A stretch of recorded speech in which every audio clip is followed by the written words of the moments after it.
Հետևիր սրտիդ ձայնին, այն քեզ ուզում է տանել անհայտ հեռուներ, վայելիր աշխարհի չքնաղ քաղաքներն ու արևոտ լողափերը նոր զգացողություններով, նոր համերով։ 2026-ը թող լինի հույսերի, մոտիվացիայի, նպատակների իրագործման տարի։ Եվ հիշեք, ամեն ինչ սկսվում է մեկ որոշումից։ Նոր տարին գալիս է նոր հնարավորություններով ու արկածներով։ Քո հաջորդ արկածը մեկ թռիչքի հեռավորության վրա է։ Travel with M 095 89 20 48 Արև ձեզ արգելի հեռուստատողներ, մենք շարունակում ենք կարևորագույն թեմաների քննարկումները, այս բան ես զրուցելու եմ պարոն Հայկ Նահապետյանի հետ, ինչպես միշտ բավական հետաքրքիր բովանդակային զրույց կունենանք։ Պարոն Նահապետյան, նախորդ շաբաթ, թե դրանից մի փոքր առաջ հրապարակվեց այսպես կոչված արտաքին հետախուզական ծառայության այսպես կոչված զեկույցը, որովհետև դա ավելի շատ շարադրություն էր, բայց ինչն է ես հատկապես առանձնացրել, ըստ էության այդ այսպես կոչված զեկույցով հող է նախապատրաստվում առաջիկա քաղաքական գործընթացներում բիրտ գործիքներ գործադրելու հետ, նաև կուսակցությունների արգելում, գուցե մարդկանց բանտարկում, երբ կարդում ենք զեկույց կոչվածը, այնտեղ անուններ գրված չի, բայց մենք հասկանում ենք, որ առաջիկա ընտրական պրոցեսներում տեքստը կարդում ես, հասկանում ես, անուն գրված չի, բայց խոսքը Սամվել Կարապետյանի մասին է։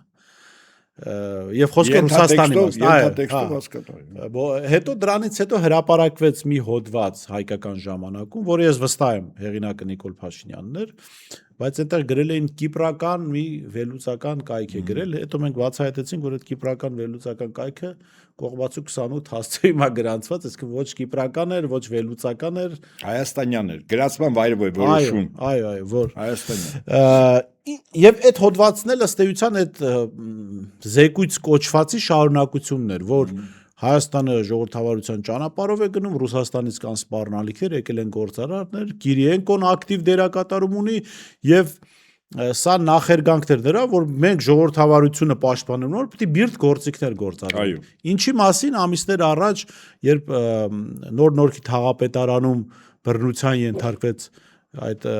ակտիվիստ Արտուր Չախոյանը, հերթական բացահայտումից հետո։ Այո, Արամ Սարգսյանն ինչ հայտարարեց, ասել ժողովրդավարությունը պետք է պաշտպանել նաև ուժով։ Այսուհետ էսպես է լինելու։ Հիմա խնդրում դուք մեզ ասեք ձեր վերլուծություններով, ձեր գնահատականներով, սա ինչ կոնկրետ ինչ ակնարկ է, ինչպիսի գործողություններ կարող են լինել ընտրական պրոցեսից առաջ եւ ընթացքում։ Եվ դրա մասին առանց հետևյալանքի Եվրամիության պատկան կառույցների պատասխանատուներն են ասում, Մոլդովայի նախագահն է ասում, Հայաստանին գումար են տրամադրում, ասում ձեզ համատարած կեղծիքներ, համատարած կուսակցություններ գրանցված վերջին պահին, ոնց որ Մոլդովայում կարող են արգելել մասնակցել ընտրությունների, ձերբակալություններ, հետապնդումներ, ընտրակաշարք, գերեզմանում տասնյակ տարիներով գտնվող մարդկանց անունների հայտնվելը ցուցակներ մեկ քվեարկել։ Ինձ համար օրինակ ցուցիչ է Վաղարշապատում համայնքապետի եւ ավականու ընտրության ժամանակ մի կնոջ խոսքը ես անձամբ տեսել եմ, տեսագրությունը եւ վստահաբար ասում դա իրականություն է։ Գալիս է քվեարկություն։ Զարմանում է, ասում է իմ մահացած ամուսինը եւս քվեարկել է։ Երկու տղաներս, որոնք Ռուսաստանի Դաշնությունում են անհիշելի ժամանակներում եկել քվեարկել գնացել են, ես չեմ մացել։ Դե դա քիչ է, ինքն էլ է բարձում քվեարկել։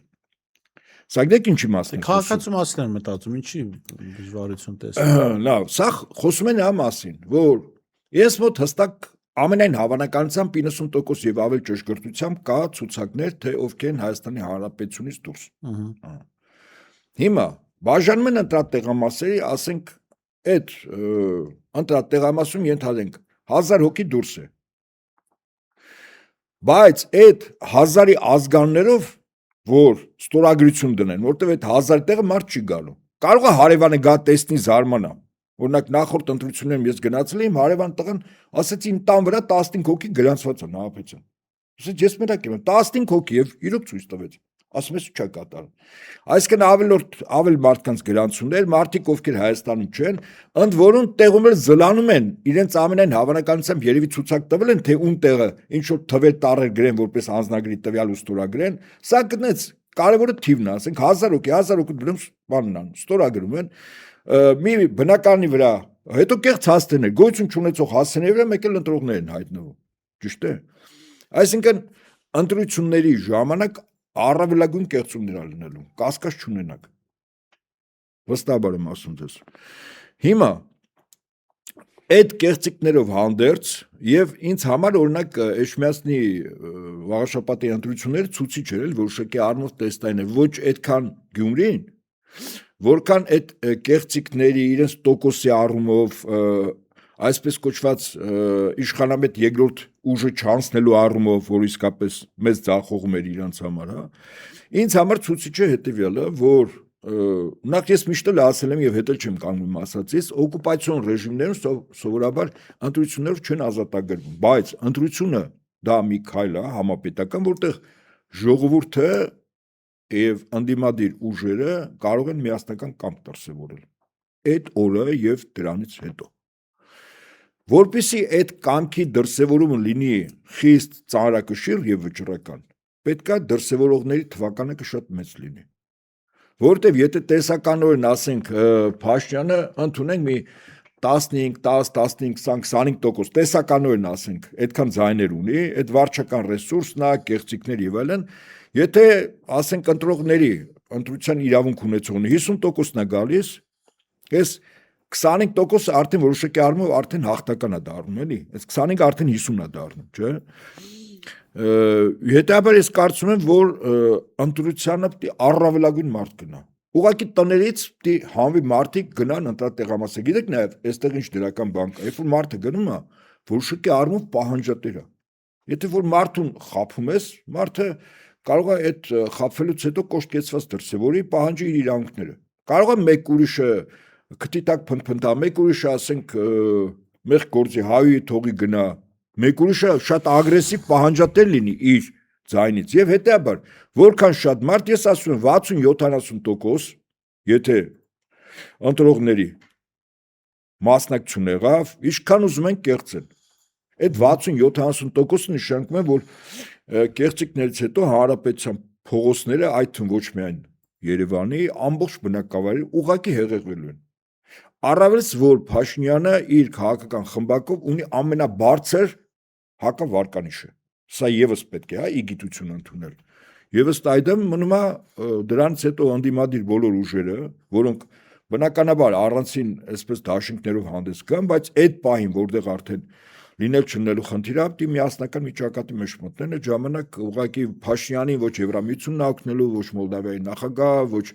Արմենիան որոշ երկրների հատուկ ծառայությունը կապ չունի։ Այստեղ արդեն ժողովրդի կարևորը դրսում տեսնեն, որ ժողովուրդը կամք ունի ու որոշում է կայացրել։ Վստահաբար սա ինքը դառնում է գործոն։ Այդ ժողովրդի կամքը ընտրության օրը, թիվը եւ հետընտրական գործընթացում ամուր կանգնելու պատրաստակամությունը, վճռականությունը, տեր կանգնել իր տված ձայնին, քվեին, սա ինքը գործոնն է։ Այստեղ մնում է ենթադրենք Փաշինյանն ասել արուն թափի։ Այսինքն սպանի, կրակի հարյուրներով, հազարներով։ Բայց Փաշինյանի հրամանը ամեն մեկը չի, որ ինքը կտա տենց հրամանի դեպ։ Իր համար կարմիր գիծ գույություն չունի։ Բայց վստահաբար ասենք այս ոստիկանության զորքեր որ կար, չէ՞, ներքին զորքեր առաջ, հետո ոստիկանության զորքեր, հետո դարձեցին ներքին գործերի նախարարություն, որի մեջ ոստիկանություն մտցրեցին։ Այդ ազգային գվարդիա ոստիկանության ինչի ստեղծվեց, գիտեք։ Հատուկ տեխնիկա տրվեց, միջոցներ, լուրջ ֆինանսավորում։ Այդտեղ հավաքվեցին բոլոր տեղերից այն ուսադիր կրողները, որոնք այդ կարգի հրամանը անվերապահ կկատարեն։ Այսինքն ֆիլտրացիա եղավ, այսինքն այո,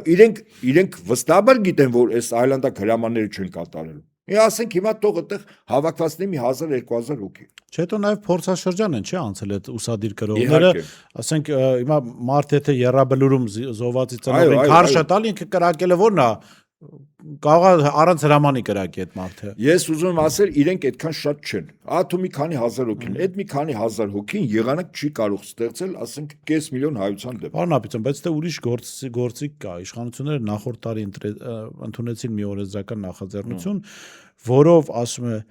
միջև վերջնական տվյալների հրապարակումը, իսկ վերջնական տվյալների հրապարակումը լինում է քվեարկության ավարտից 1 շաբաթ հետո, չէ՞, օրենքով։ Եթե հայտարարվեց ռազմական դրություն, ընտրացիան արդյունքները ոչ թե վերահաշվարկվում են կամ հետ Չեղարկվում սառեցվում են, չեղարկվում են, այսինքն հայտարարվում է, որ այս ընտրության արդյունքները ոչ մի բան, Նիկոլ Փաշինյանը շարունակում է մնալ վարչապետի պաշտոնը զբաղեցնող, միջև ռազմական Այսինքն մի խնդրանք զանգ Ադրբեջան, որ հիմա որ Նիկոլ Փաշինյանը նեղան գնի, Ալիևը կանի դա, այսինքն սահմանին կրակ է։ Դե հիմա կռիվ է գնում եղբայր։ Էս հիմա մեր երկիրն է, թե մեր երկիրը չի։ Մեր երկիրն է, չէ՞։ Մենք ու գաղթական չենք։ Կան չէ, այդպիսիներ գալիս են, ստեղ խելք են սովորացնում, բանի շուտ ճառեր են ասում։ Եղբայր ասում ես, դու ես երկրի համար ինչ ունես արած։ Այ փնթոշ։ Այդ թու նաև այսօր իշխանության ղեկին գտնող շատ ծառայությունից թռած ղզիկներ։ Մամայի կամ կանանց փեշի տակ։ Ով են դրանք։ Հիմա այս մեր երկիրն է, թե մեր երկիրը չի։ Մենք տեր ենք զգում։ Օրինակ ես ցանկացած հայ տղամարդու ասում եմ արժանապատիվ, եթե օտար է գալիս է, քո տան մեջ ուզում է բռնություն կիրառի քո տան անդամների նկատմամբ, սեռական ոտաձգություն քո կնոջ դուսրերի եւ մոր նկատմամբ, քո քայլ ասում կսպանեմ։ Եղբայր ասում եմ, որտեվ դու տիրոջ իրավունք ես, չէ։ Իհարկե էս էլ մեր մայր հայրենիքն է, էս էլ է մեր։ Մեր հայր աստծո տները պղծում են, չէ՞ այսօր։ Այդ հո այդ եկեղեցիները մենակ շինություն չի, շենք չի, դե հոր տունն է, մեր հոր տունն է, պղծում են։ Այդ զգացողությունը չկա մարդու մոտ։ Որտեղ սեփական ծնողների հետ կապված ցանկացած արժանապատիվ մարդ պատրաստ անգամ կյանքը տալ։ Ես կասկած չունեմ։ Այդտեղ ազգային պատկանելությունը եւ կրոնական անգամ կապել չունի։ Համաձայն եք։ Բա հիմա հայնիկը մերն է։ Մայր Հայաստան, որ ասում են, հո պատական չեն ասում։ Հայր Աստված, որ ասում են, տյուրնական աղոթք, որ ասում ես, հայր մեր ես ասում, չէ։ Բայց որ մեր հորտունը պղծում են։ Բա մեր վերաբերմունքը ո՞րն է ալնելու։ Որ բային մեր մոտ այդ զգացողություն եղավ, վստահաբար մենք ամենքը պատրաստ ենք պաշտպանել։ Ու թեման փակվում է։ Ինչպես ասում են, կարգին ես գեներալ Մանվել Գրիգորյան խոսքեր ասում։ Այդ մարդուն ես իր բոլոր բացական գնահատականով ես ինքս բանակի մեջ եմ, սկզբից շատ լավ ներքին խոհանոցը գիտեմ, բայց այդ մարդը հողազատագրող էր։ Եվ մարդկային հարաբերություն շատ անկեղծ էր, շատ ամիջական էր։ Ասենք դիմացինի հիմա ինչ-որ բան է ուզում խափի, ինքը գիտի որ խափում է։ Մի երկու րոպե լսում էր, ասում էր՝ «Ադա», ասես դիմացինը ձգվում էր, ասում էր՝ «Փխ»։ Ես չգիտեր ինչ աներ։ Ուզում ասի քո տեղը զիջում ես, թռած տեղից, որտեվ սուտասան ես, չեմ ուզում հարցեր լուծեմ։ Փխ։ Հիմա ես ասում եմ, որ բայն մեր ընկալումը, մեր հայնիկի, մեր հավատքի հետ կապված ընկալումների դաշտը մեր մեջ տվեց մոտիվացիա պաշտպանելու, որպես մեր սեփականը։ Վստահաբար սրանց ասում ես փխ ու թեման փակվում է։ Իրոքը տենց է։ Գիտեք, որտեվ իրեն կարճացեն ինչից նյութից, հիմա որ փխ ես անում կարգին, իրենք ինչ են ասում։ Ասում են լավ, մի քիչ ստեղ ունենք, թողենք, բայց դրսում ինչքան ունենք։ Իհարկե, փխ են ելնում։ Գիծը անցնենք, կարող ընդհանրապես դուրս չհասնենք։ Այդ այլ հարց է, բայց ես ասում եմ, տիրոջ զգացողությունը մեր ժողովրդի, մեր տղամարդկանց, մեր երիտասարդների մեջ կորում է։ Մեր պապերը, նախապապերը ու ոչ միայն հայերը։ Այդում ես միշտ էլ ասել եմ, ես տաղավարեցել եմ այլ ազգիներ, որոնք հավասար իրավունք են վաստակել այս տարածքում ապրելու հավասար ոնց որ հայերն են ապրել, որտեվ կյանք են տվել, արուն են թափել, ամենավճռական պահերին չեն փախել։ Խոսքս կոնկրետ ես 18 թվականի Սարդարաբադի մասին Բաշաբարյան միշտ էլ ասել եմ։ Դա ընդ որում ըստ արժանավորում չի գնահատում մեր մոտ։ Այդ ընկալումը չկա։ Չկա Սարդարաբադի կռվի ռուսների արած գործը սպաների ամբողջ հրետանին շտաբի սպաները այդ պատերազմը իրանք են տարել։ Ճիշտ չկա ընկալումը։ Եվ հետաբար եթե մեր մեջ տիրոջ զգացողությունը եղա, որ էսի մեր տունն է ընդհանուր, մենք էլ մի մեծ ընտանիք, տարբեր ազգեր, հիմնականում հասկանալի է հայերն են։ Եվ մեր սրբությունները մեր հորտունը պղծում են։ Բա պղծել էլ ո՞նց ալնում։ Ես զգացողությունը եղավ, սրանք ով են կարգին փղկեսանում թռնում են։ Ու սրանք ով են, կենսագրությունը սրանց նայեք։ Ով են եղել այն ժամանակ։ Սրանց ու սրանց պապաները, ով են եղել։ Սաղն էլ ճանաչում ենք։ Իմ նման ինչքան մարդ կա, որ 88-ից էս ամեն ինչի մեջ է։ Կենսագրությունով 7 պորտով գիտենք, որտեղ ՊՊԶ ինչ գազագիր են ստորագրել, որտեղ ոնց են փող աշխատել։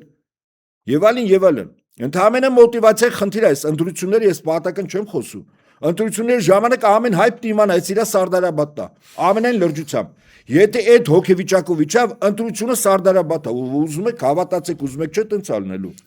Պարոն Հապետյան, ձեր շատ վերլուծություններում դուք փորձում եք իրականությունը հասցնել հանրությանը, ասել որ ժողովուրդ այս երկիրը դնում են Ադրբեջանի տակ։ Այո։ Եվ խնդիրը Ռուսաստանն ու նաեւ ինչ որ իմաստով նաեւ Իրանն են լինում։ Այո։ Հիմա ինչ է ստացվում։ Դու վստահ եմ հասարակության լայն զանգվածներ լսում էին ձեզ, իշխանությունը թիրախավորում էր, որ արա լտեսեք ինչ ոնց Ադրբեջանի տակ։ Հիմա այն օրը հանրային հեռուստաընկերության եթերում իշխանության տակը անցած ես իր զոհված որդուն մի կողմ եմ թողնում, մեր խոնարհումը հատկապես այսօրով։ Այդ զոհվածները ծնողներն չեն, ասում։ Էդ եմ ասում, հա։ Դրա համար մի կողմ ենք թողում Աբգարին, անդրադառնանք Գեգամ Նազարյանի խոսքին, որը հայտարարում ասում է իմ կարծիքով Ադրբեջանն ու Հայաստանը բնական դաշնակիցներ են։ Ճիշտ են ասում, բայց ոչ հայկական Հայաստանը։ Հիմա գանք այս մարդը իր խոսքերը չեն, դրանք Նիկոլ Փաշինյանի խոսքերն են։ Իհարկե։ Եվ եթե Նիկոլ Փաշինյանն պետք չլներ հանրային եթերում դա չէր հնչի։ Հիմա լավ, սա ինչ է նշանակում, ասենք մենք որ փուլ ենք հասել, որ արդեն հանրայինի եթերից ասում են մենք բնական դաշնակիցներ ենք ում դեմ, լավ ժողովուրդ։ Եթե դաշնակցում են երկուսը, երրորդի դեմ, ով այդ դեմը։ Ռուսաստան, Իրան, շուտ պարզ։ Ինչքան ժամանակ առաջ եմ ասել, պրոյեկտներից մեկը մեծ Թուրանի, Հարավային Կովկաս, Միջին Ասիայի հանրապետությունները հարվածային ռազմական բռունցք Ռուսաստանի դեմ։ Հիմա ժամանակավորապես այդ պրոյեկտը որոշակի առումով փոխարինվել է հարվածային բռունցք ում դեմ, Իրանի դեմ։ Այո։ Որտեվ ԱՄՆ-ի համար մինչև Ռուսաստանին հասնելը պետք է Իրանի հարցերը լուծվի։ Իսկ ինչու Իրանի հարցերը, նորից ասեմ եւ փառք Աստծո, որ մեզ նաեւ ինչ շատ լսողներ, ես նաեւ ասենք մեկ որ մակրոտի դուրս եմ գալ, շատ կամ ասենք պատարիկ գնում եմ, մարդիկ մոտենում են շնորհակալություն հատնում, այնքան բարձր կամրիշ բացատրում, ասում որտեվ Միացյալ Նահանգների համար այս պայն մի խնդիր կա, գերխնդիր Չինաստանի տնտեսությունը որպես իրան մրցակից, աշխարհում չկա ուրիշ երկիր, որի տնտեսության մրցակից լինի։ Չինաստանի տնտեսությունը խեղճացնելու համար մի քանի ձևեր կան։ Տարածքը գրավել Չինաստանի հնարավոր չի։ Գունավոր հեղափոխություն, իշխանափոխություն հնարավոր չի։ Ռազմական պետական հեղաշրջում օրես կանխվեց իդեպ։ Բավականաչափ գեներալներին չարեցին, ձերբակալեցին, հեռացրեցին, դրա մասին քիչ ասում, բայց վստահաբար այդպես է։ Իսկ ավելի ճիշտ, ինչ պետք է անել Չինաստանում, նավթի գին։ Նավթ քիչ մտնի, նավթի գները իջացնեն եւ Չինաստանի տնտեսությունը, որտեղ 80 եւ ավել տոկոս հոսանքի արտադրության նավթով արվում, թեման փակում է։ Վենեսուելա, Իրան այս process-ի էլեմենտներն են։ Դրա համար է Իրանը այս պահին խնդրահարույց, ասենք, ԱՄՆ-ի համար։ Ոչ թե որ ասենք անպայման ուզում են, որ այդ երկիրը մասնատվի եւ ԱՄՆ-ի համար դա հետապնդող միտք է, չէ, այդպես չի, նավթի խնդիր է։ Այդ թվում նաեւ կոմունիկացիաների, ընդ որում նեղուցներ կան, որտեղ նավթի ասենք տանկերներով տեղափոխումը բավականաչափ բան է, մեծ թիվ է կազմում։ Փաստացի Միացյալ Նահանգների համար այս պահին մարտավարականը Չինաստանի տնտեսությունն է։ Նավթի մուտքը նվազեցնել, գինը խաղացնել, շուկայի վրա ազդեցություն ունենալով, բայց այդ դեպքում, ասենք, Իրանը ինչ խնդիր է առաջացնում։ Իրանը $1 տիլիոն պայմանագիր է կնքել Չինաստանի հետ, նավթի վաճառքի։ Ըստ բերանով ենք ասում $1 տիլիոն։ Հա, ինչ-որ տարիների ընթացքում, բայց թիվը չէ սա։ Հիմա ԱՄՆ-ի համար խնդիրը Չինաստանն է, եկեք սա արձանագրենք։ ԱՄՆ-ի ներկայիս վարչակազմի։ Վենեսուելայի նախագահի այդ գողանալը իմաստը որն է, ծանր նավթ, ընդ որում ծանր նավթ ամեն երկիրը չունի, Վենեսուելան ծանր նավթ ունի, ծանր նավթ նաև Իրանը ունի, հա։ Հիմա արաբական աշխարհ մեկ է Ռուսաստան։ Գազը բավարար չի, դեռ նոր են ռուսները այդ գազամուղ չինացիները կառուցում, նավթն է հիմնականը։ Եվ հետեւաբար հիմա մեր հարևանի տունը ես այդ զրույցի սկզբում բանի արտաքին հետախուզության պետի զեկույցի մասին չէ խոսացի։ Ես ասենք ապշում եմ 5 րոպե պակաս մեր հարևանի տունը հրդեհ է գալու։ Այդ հրդեհի կայծերը կարող է մեր մոտ գան։ Ռազմական ներխուժումը, որ այդ տարածքը գրավեն, բացառում եմ ես դա, որտեղ նվազագույն ամենատրիվիալ ռազմական ուսումնական հաստատությունը ավարտած լեյտենանտը գիտի, մոտավորապես ասենք Իրանի բանակ այս թվականակն է, հա, աշխարհազոր էսա մոտապես ունի այսքան հրթիռներ, այս ինչ եւ այլն, այսքան տակտիկա տեխնիկական բնութագրիչները, ուրեմն պետք է նվազագույն հարձակման համար միլիոն ու կես ժողով բան, զորք։ 2-3-4 հազար կախված նրանից, թե ասենք Միացյալ Նահանգները իր որ դաշնակիցներից ինչքան օդուժ է։ Դրա հետ լրիվ կառույցները, օդանավականներ, լիսկավոր ինքնաթիռներ, սպասարկող ինքնաթիռներ, կործանիչներ, ռմբակոծիչներ, մի քանի հազար։ Դա հնարավոր չի։ Բայց խնդիրը ո՞րն է, ուկրաինական սցենար։ Ուկրաինայում այս պատերազմի իմաստը ո՞րն է, Ռուսաստանում իշխանափոխությունն է։ Հո, արևմուտքը խնդիր չէ դերը գլոբալիստները, որ տանկերը, ուկրաինական տանկերը մտնեին Կրեմը։ Չէ, հնարավոր չի։ Վերջին այսօր միջուկային տերությունն չէ կոճակը սոխմա թեման պահվում է։ Իշխանափոխություն շատ զոհեր, ներքին դժգոհություն, սով եւ այլն, իշխանափոխություն 5-րդ, 6-րդ շարաշությունը գեներացնելով, հա։ Սա է։ Հիմա այս բան 5 րոպե պակաս Իրանի նկատմամբ այդ սցենարն է արվում։ Իրանի նկատմամբ պատրաստում է այդ ավիակիները տեղափոխել ափերի մոտ, ճնշումներ, հոգեբանական, չգիտեմ, բարոյական, այս փորձը որ արվեց իրականում Իրանի իշխանությունների հատուկ ծառայությունների եւ ժողովրդի կեցվածքն էին ստուգում։ Այն ինչ որ ասում են մարդ հետախուզությամբ։ Իրանք բացահայտում են, որ կառույցը այս ձևով ինչ կլինի, որտեղ որ պայն որ 4 կողմից Իրանին խփեցին, ընդ որում օթուշ հրթիռներ, պայթյուններ, զոհեր եւ այլն, եւ ներսում 5-րդ, 6-րդ շարասյուն։ Հիմա դուք պատկերացնում եք այդ վիճակում ինչա սպասում, տեսականորեն ասեմ, 100 հազարավորների փախստականների հոսք, եթե այդ սկսեց եւ դա տևեց 1-2 շաբաթ, օրինակ, հա Իրանն էլ է հարվածում ամերիկյան ռազմաբազաներին եւ այլն դեղերը զոհերն են, բայց ամենի համար խնդիրը թե ռազմաբազան չի, խնդիր Իրանում իշխանափոխությունն է, չէ։ Հիմա 100 հազարավոր, միլիոնավոր փախստականներ ուր են գնալու։ Եկեք հենց սահմանը նայենք, էլի։ Դե ուր Գրիգորյան Քիսոն ուր արտաքին հետախուզության պետք կներեք։ Թուրքիան արդեն բուֆերային գոտի է ասա։ Ուրեմն նայեք, բացի բուֆերային ինչ է անում։ Մոտ 560 կիլոմետր է տարածքը։ Ուրեմն աշտարակներ, դիտորդական աշտարակներ, խրամուղիներ, խրամատներ է փորում, որ մարդիկ չկարողանան անցնել։ 2-3 օր առաջ իրենց օրենսդիր մարմնում Թուրքիայի արտաքին գործերի նախարարության ներկայացուցիչները եւ հետո անվտանգության խորհրդի փակ նիստ, որտեղ քննարկվել է, եթե այս սցենարը գնաց, փախստականների համար թույլ չեն տալու Իրանի տարածքից Թուրքիա մտնի։ Ուղղակի չէ։ Չի ասում ոնց հասկանալի է, չէ՞, ոնց ուղղակի կրակելու են վրաները, որտեղ ժողովուրդը անձեն եկավ գնդակայել են, ասենց ասեմ։ Իսա ինչ է նշանակում։ Թուրքիան փակում է, թույլ չի տալիս, այսինքն ինքը խնդիրը տեսնում է որ կա։ Հաջորդը Ադրբեջանն է, Ադրբեջանը թափես անցակետ չունի։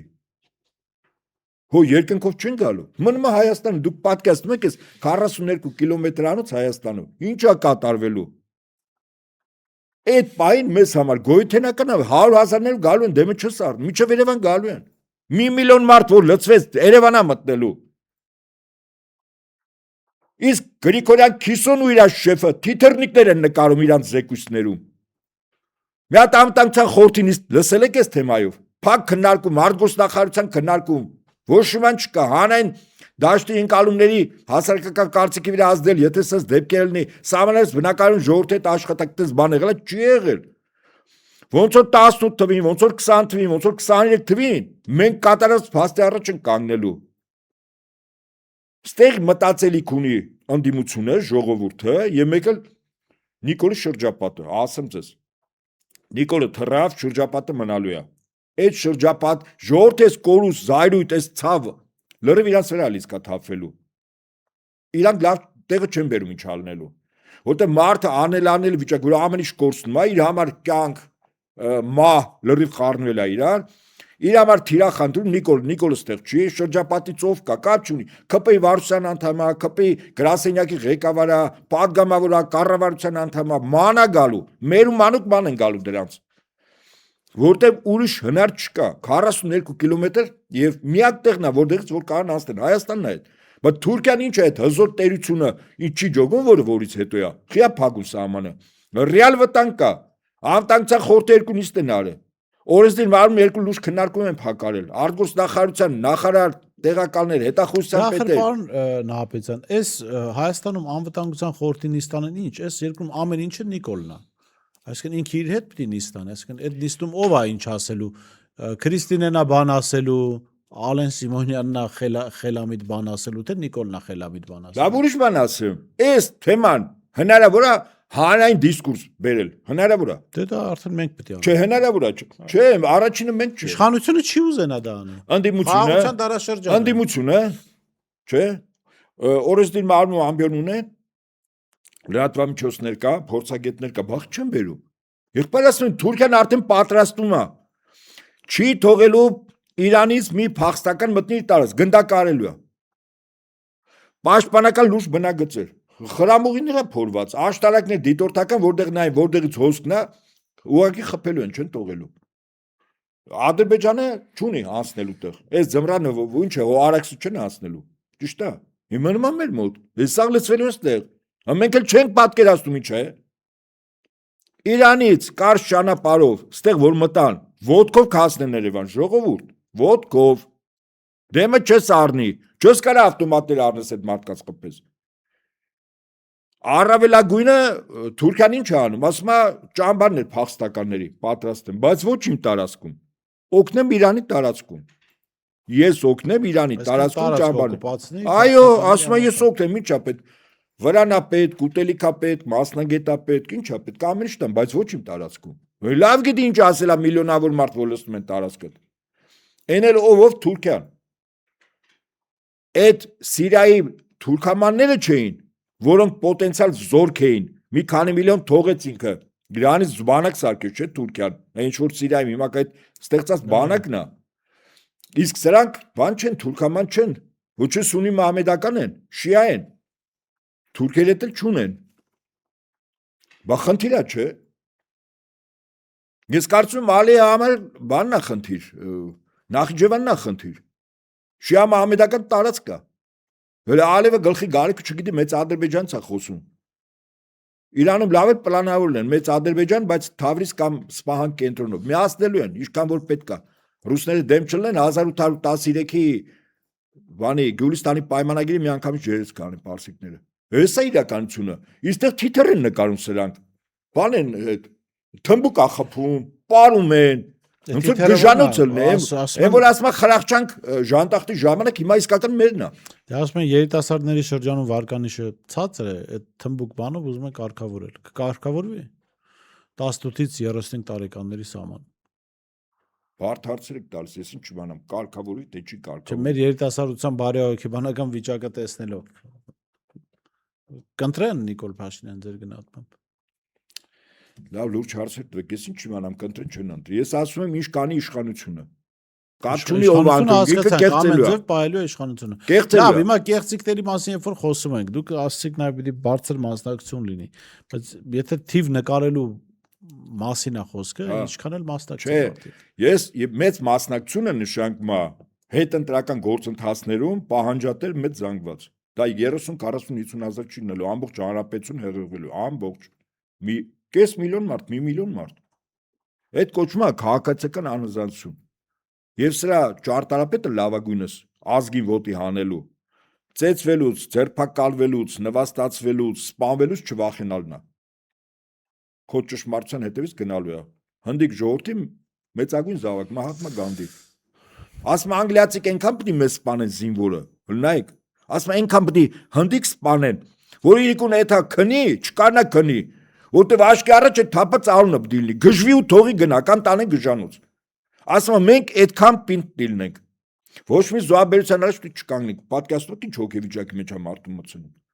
Բա հիմա մեր երկիրն է կորցնում ենք։ Վաղը ինչ ասորիների, ասենք ով է մնացել հին ժողովուրդներից, որ զուգահեռ է։ Գաղթականի ցուպը առնենք աշխարհի տարբեր վայրեր։ Էս մի կտորն է մնացել։ Էս էլ են խուրդում։ Միացյալ Նահանգների փոխնախագահ Ջեյդի Վենսն է գալու Հայաստան։ Ես օրս նայում եի բանում Ուկրաինայում ապրող նախկին հայաստանցի մի մարդ կար, ասում է Ջեյդի Վենսը զարգացում եւ առաջընթաց է բերում Հայաստան։ Գոնե Ուկրաինայում նստած չխոսեր դրա մասին, որովհետեւ Ուկրաինա ոնց որ այդքան է լավ բան ամերիկացիները չտանան։ Ինչ է բերում տարածաշրջան Ջեյդի Վենսը։ Ամերիկան մտմաստը։ Ամերիկան գիտի իր ռազմավարությունը, նպատակները, ստրատեգիական, դա արմենիական կիսագունդն է ամբողջությամբ։ Առանց գետ իսկ 1 միլիմետր որ դրանից դուրս է։ Այդ ու նաև Գրենլանդը։ Լրիվ Իրանն է։ Ինքն է որոշողը, ումից ինչ վերցնի, ումը ապրելու իրավունք տա, ումը մեռնելու իրավունք տա, որ երկիրը մնա, ինչ քարտեզով մնա, ինքը պետք է որոշի, վերջ։ Այսօր մտել ենք այդ փուլ։ Պատերազմ։ Ուղղակի չհայտարարված է։ Հիմա արմենիական կիսագունդը Իրանն է, արևելյանում ինքը ազդեցություններ պիտի ունենա։ տնտեսություն, տեխնոլոգիաներ, քարոզչություն, փափուկուր դի ունենա։ Չեն կարող փակել այդ խաղի կանոնները։ Այսինքն երկաթյա վարագույր հնարավոր չի քաշել, ոչ էլ չինական Փարիզ սարքել։ Դի մտնի։ Բայց այդ մարդը գալիս է, որ այս տարածաշրջանում իր մուտքը, ԱՄՆ-ի մուտքը։ Հիմա Կովկաս ԱՄՆ-ը բացայ ձևով է, չէ՞ մտե, միջը չերևացող։ Թրամփ ասել է, որ սա Պուտինի տարածքն է։ Հա, բայց Գալիս է Պուտինի տարածքը։ տարածք, ես ասում եմ, տարածք ասելով ես մենք այդ թեմայով խոսել ենք, չէ՞, տաղավարից։ Դա քաղաքական ու անվտանգային է։ Բայց տնտեսականով ասում որ ռուսները դեմ են։ Հիմա օգտակար հանածություններ կա Հայաստանում եւ հարակից պետություններում։ Գազ, նավթ, ուրան, մոլիբդեն, պղինձ, կա գնա գալիս եմ կա։ Տոկոս Հայաստանը տոկոս ունի աշխարհի ընդհանուրի։ Բա Ամերիկան ոնց այդտեղ չփորձի ինչ-որ բան անել։ Չէ՞։ Հետո Իրանը կա։ Իրանի խնդիրն է այստեղ ոչ այդքան ընդերքն է, ոչ այդքան հարստությունն է։ Այս պայն Չինաստանն է։ Չինաստանում ասում եմ, օրեր առաջ պետական հեղաշրջում է կասեցվել։ Այդքան գեներալների, որ պաշտոններից գլխավոր շտաբ տեղակալներով պաշտպանության նախարար մի անգամից փաթեթով են հանել։ Այսինքն այդ պետական հեղաշրջում է եղել։ Փորձ արվեք անխարգելիչ քայլ արվի, այսինքն հակայտախությունը այդ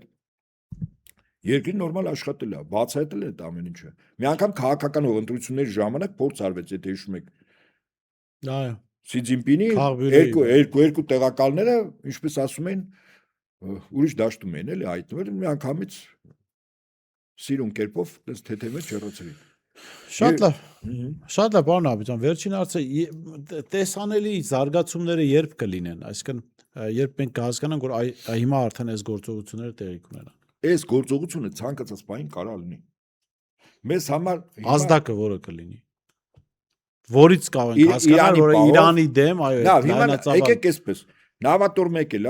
ավիակիրներ եկել են, այդ ինքնաթիռները գործողություններ են անում, չէ՞։ Որ ինքնաթիռների գալն է մեզ հուշելու, որ տոտալ հարձակում ալնելու։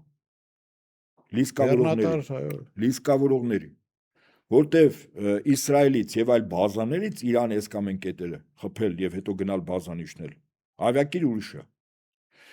Վառելքը չի երիքում։ Իդեպ օրինակ Իսրայելը 12 օրվա այդ ռազմական բախման ժամանակ 200 ինքնաթիռեր ինքը մարտի մեջ մցրել։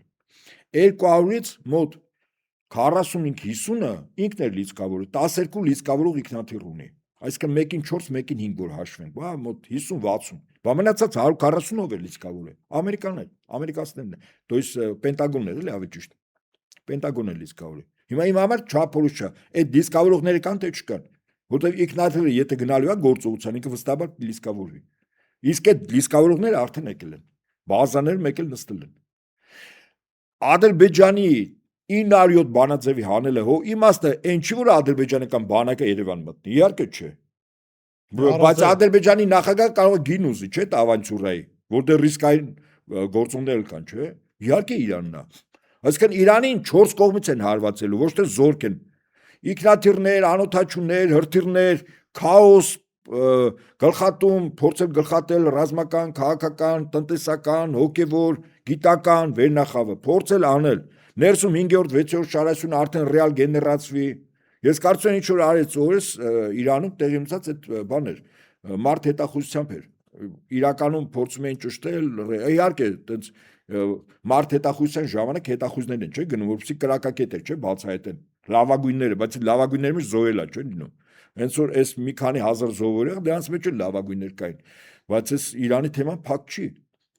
Իհարկե Թուրքիան չի ուզում որ այդ լինի, եթե այդպես սկզբունքորեն, որտեվ քրդական գործոն կա, որը չգիտի գլխի մոտ կօգտագործվի, որտեվ Իրանի գործոն տարածաշրջան պայթելու խնդիր կա։ Հազվել տեղավորվել է ինքը Իրան լավ էլ զգում է, էլի։ Աջ ու ձախ շոշափուկներ տարածել է Սիրիայով, Միջին Ասիայով, Աֆղանստանով, Իրանով, որտեղ Լիբիայի միջև հասել։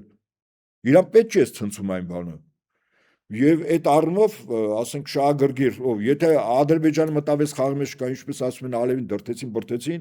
ինքը գինը ուզելու, գինը Հայաստանն ալնելու, որտեղ մեծ ռիսկի տակ է մտնում։ Չինացիք հասկանալի է, չերևացող օգնում են Իրան, ձեռ չի տալիս։ Ռուսները չերևացող օգնում են։ Հոп համակարգերը 12 օրվա պատերազմում մի ինքնաթիռ օդային տարածք մտել էր Իրանի։ Այդքան կռիվ եղավ, չէ՞, հիմնականում օդային կռիվ էր։ Չկար, չէ՞։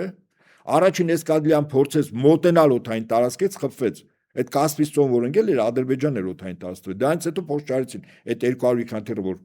փորձում էին գրոհել, հա, կործանիչները, հետո ռմբակոծիչները։ Որտեւ այդ ժամանակ հոպն է լավագույնս աշխատում, իսկ ում հոպն է աշխատում։ Ռուսական, շատ ճիշտ է։ Եվ ես չեմ բացառում իրենց անձնակազմը, որտեւ ռուսական հոպը երբ որ Սիրիայի Ասադի իշխանություններին տվել էին, այդքան էլ լավ չէին աշխատացնում։ Այդ 400-ները մեզ մոտ չաշխատացվեց։ Այս 400-ները փայլուն կերպով բանով անձնակազմով եթե աշխատացնես, հոյակապ կերպով աշխատում է։ Այսինքն հիմա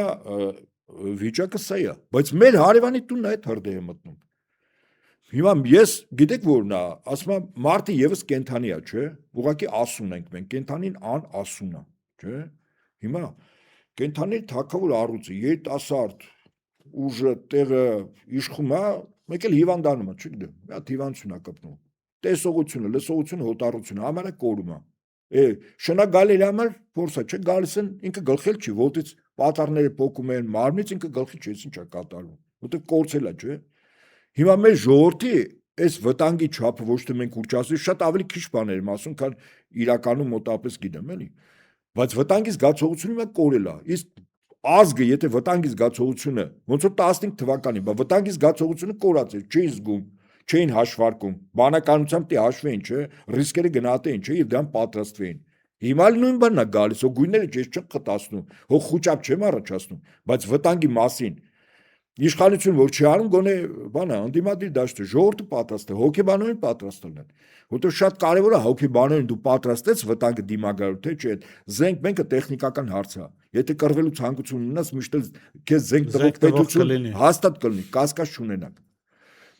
Բայց որպեսզի այդ զգացողությունը ունի, դու վտանգը պետք է զգաս։ Ես հիմա ասում եմ, մեր հարևան տունը, մեր դաշնակից պետության, որը առաջին պատերազմում ամեն կերպ մեզ օգնել է, օժանդակել է 44 օրյայում այդ ռուսական բազաներին զենքը որ դատարկներ որտեղով էր գալիս։ Իրանով էր չի գալիս։ Վրաստանը փակել էր, չէ՞։ Մեր քրիստոնյա եւ օթային սահմանը եւ ցամաքային։ Իրանով էր։ Վրաստանի հետ կապված ինձ համար աններելի բաներն էր, որ օթային սահմանը մեզ համար փակել, Ադրբեջանի համար բաց։ Ճիշտ է, եւ Թուրքիայի համար եթե բացել է, Թուրքիան էլ էր չէ տալիս։ Սա է իրականությունը։ Հիմա ես Վրաստանի ղեկավարությանը կարամ քննադատեմ, ինչ որ պիտակներ կպցնեմ, ասեմ քրիստոնյա Վրաստան, այդպես չի։ Այդ երկրի ղեկավարությունը իր շահի տեսանկյունից է նայում։ Դե այդ երկրի ղեկավարությունը տեսնում եմ, այստեղ նստած են ովքեր ու իրենք ծախում են Արցախը,